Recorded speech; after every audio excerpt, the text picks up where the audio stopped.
The movie begins with a girl walking out of her office, while talking to her boyfriend on the phone.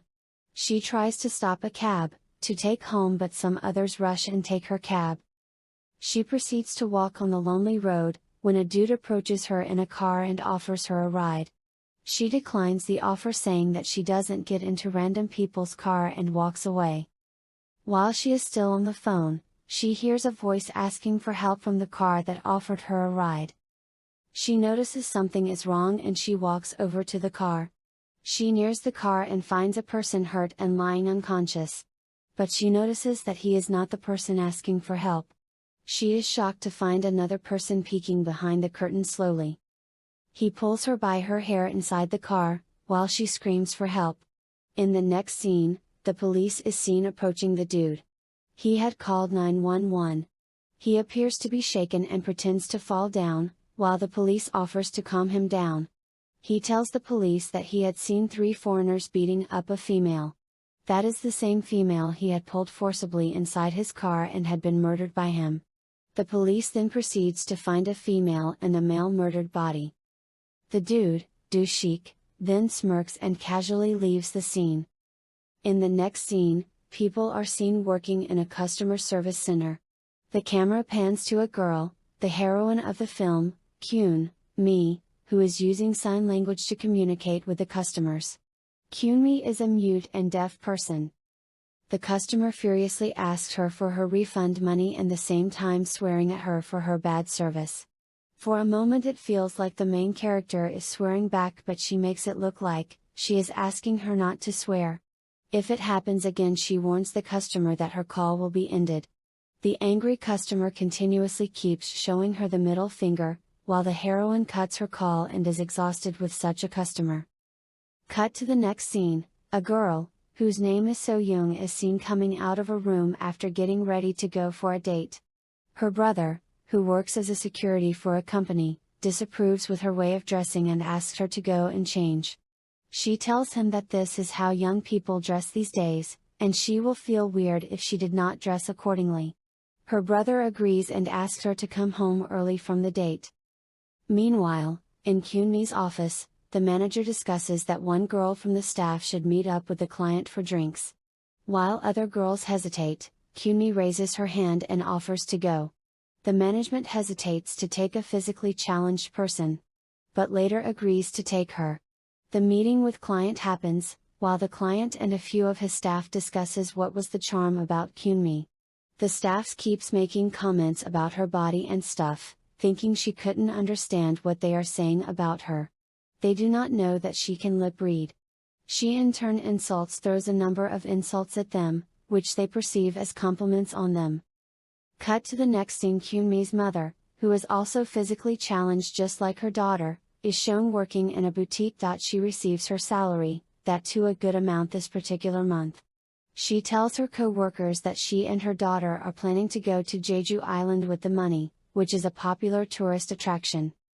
Meanwhile, So Young's brother is a little worried that his sister has not returned his texts and has neither reached home, even though it's quite late. Dushik, the serial killer, is looking for his next victim. Kyun-mi had left her mother to wait, so that she can park her car. Dushik notices her and follows her. But he gets interrupted by So Young, who is on the phone arguing with her brother that she is near the supermarket and will reach home soon. Dushik starts following her, instead of Kyun-mi's mother, and jumps on her. So Young's brother inquires about his sister, to Kyun-mi's mother, who is standing at the junction. She nods, saying no, that she hasn't seen any girl like that. He thanks her and leaves her to find his sister. Meanwhile, Kyun-mi walks out of the parking lot. As she was walking towards her mom, a shoe is being thrown at her from an alley. She picks up the shoe and goes into the alley to find So Young being stabbed and is bleeding from her stomach.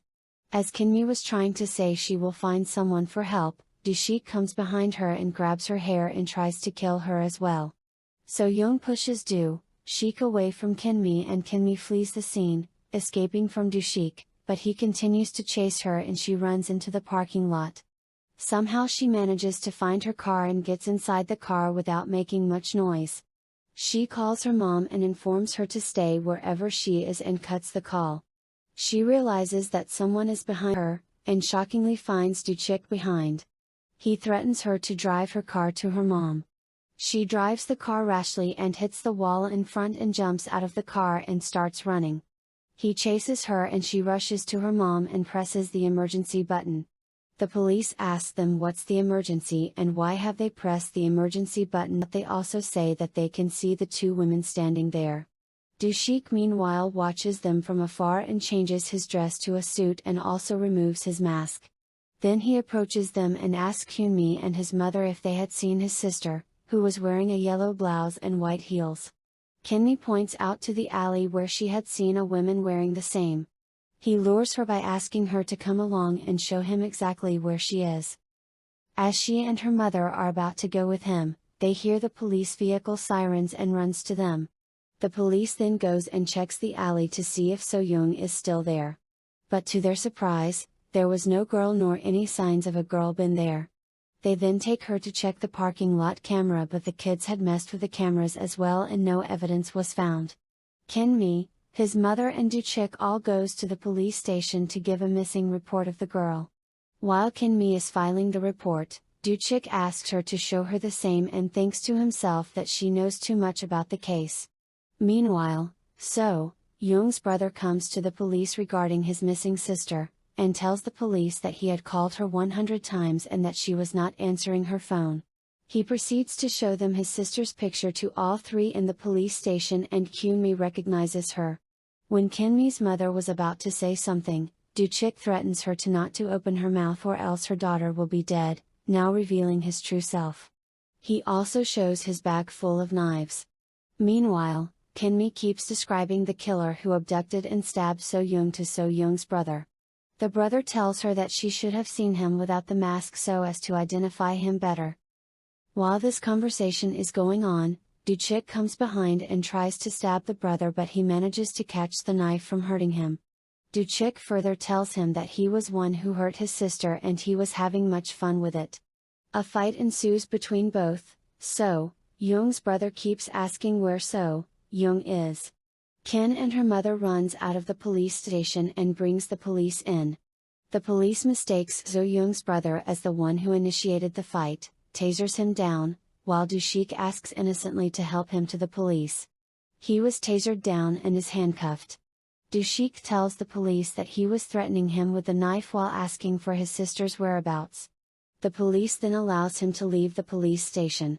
Hyunmi and her mother tries communicating to the police that Do-shik was the perpetrator of the crime, but of no use. The police fails to understand their sign language. Later the police apologizes to So-young's brother, who came to know the truth from So-young, as Do-shik was the one who started the fight and that he claimed that he has hurt his sister. The police then drops Hyunmi and her mom to their house. While both were inside their home, the lights of their home were blinking on and off. The lights are sound sensitive. They find that someone is at their door, trying hard to open the door. Hyunmi slowly opens the door only to find her mother's co-worker, who had come to collect her stuff for the boutique. Both her mother and her co-worker takes the stuff and both leave for the boutique, asking Hyunmi to stay safe. As soon as her mother leaves, Do-chik reaches her home and gets inside her house without her knowledge. She now notices that the lights are strongly blinking, so she decides to check her house for any intruder. He then switches off the sensor lights. She then decides to text So-young's brother that her sister will be safe and soon be found. Do-shik tries to attack her with a big axe, but she moves and runs and locks herself in her room. She texts her mom as to not come home as Do-shik is here.